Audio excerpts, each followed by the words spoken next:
Okay, hi. So today we're going to talk about the cross-curricular Common Core and the implications of that for classroom use. So cross-curricular standards are really those standards that we think of as the anchor standards, and those are the standards that are used, hopefully, theoretically, are used in all classrooms. So I don't teach English, I don't teach math, I teach art. So as an art teacher, I teach my content area standards, but in addition to that, we're being asked to also teach ELA and math anchor standards. And this is something that we're working on at my site this year. The goal is for all the teachers to focus on 6 of the anchor standards. And most of those are reading and writing standards for us this year. That's our focus. So the content standards are vertically aligned, so that means that there are standards that students should be learning at the first, second, third, fourth, etc. grade, and then these anchor standards are horizontally aligned. So these are standards for reading and speaking and listening and writing, and those are standards that they should be hitting in all classes on all grades. So those are the ones that we're really focusing on today. So I'm a proponent of using these cross-curricular core standards. I use them in my class. And the reason that I think they're great is because they give a greater continuity of learning for the students.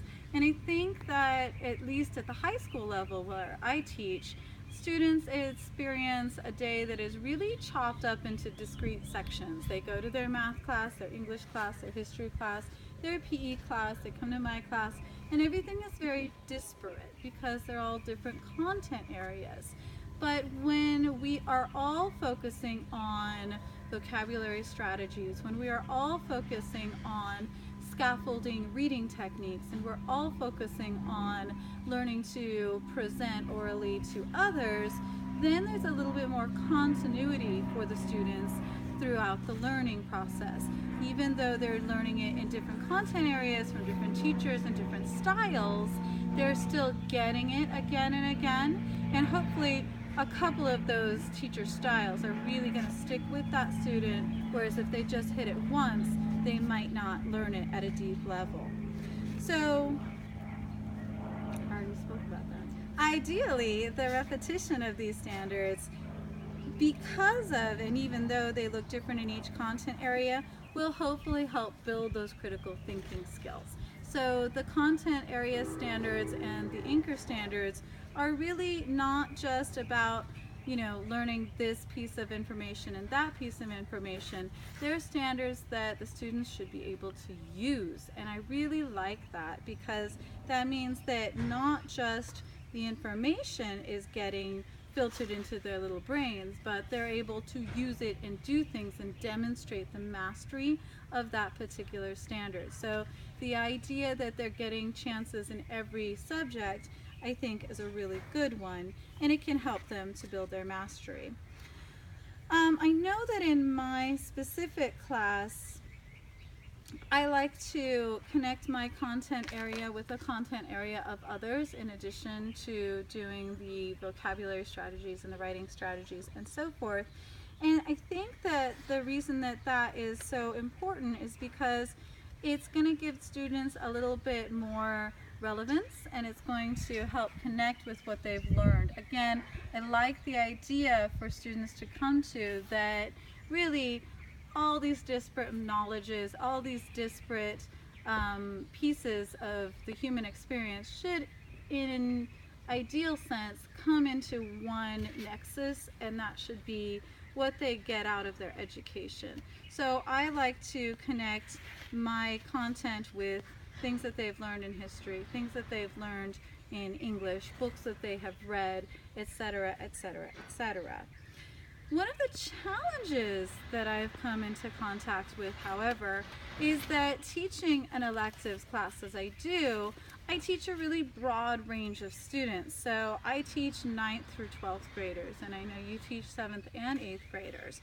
And as you know, again, as an electives teacher, you don't get 30 11th graders that are all at college prep level English, or 30 11th graders that are all at AP level English. No, we get 9th, 10th, 11th, and 12th graders, some of which are special ed, some are college prep, some are AP level students, and so it becomes so much more difficult, I think, to teach the reading to them or to focus on writing strategies with them because they are all at such very different levels. So that's been something that I've been struggling with. An idea that I got from the video and the example lesson that was shown was that she made sure that she chunked the material. So art writing can be very dry and very technical and very vocabulary rich and very technically vocabulary rich. These are not words that people use commonly.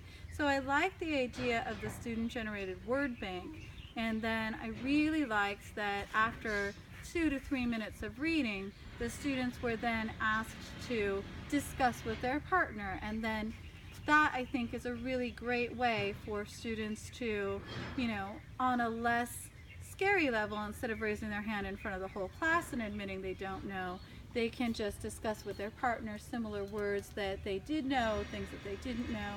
And I think that would be a real help to my English learners, to my lower level learners, even to my higher learners, because then they could be the ones explaining to the others.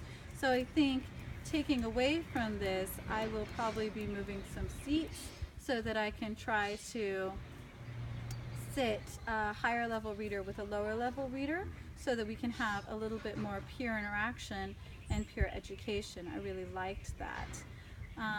The other thing that I really enjoyed from the lesson was the idea of the 5 to 1, which was 5 minutes of information or lecture or something like that, and then 1 minute of reflection and interaction. I think that I have so much to say about my content area that it's possible that it's kind of going right over after a certain amount of time, and it's a really great idea to keep the students engaged, to continually give them that moment of reflective writing, to give them that moment of discussion with each other, to give them that time to ask me questions, etc., etc. And I think it might break up also the content rich higher rigor courses that we're expecting them to do. So yeah, I thought that was really good information. And we're done.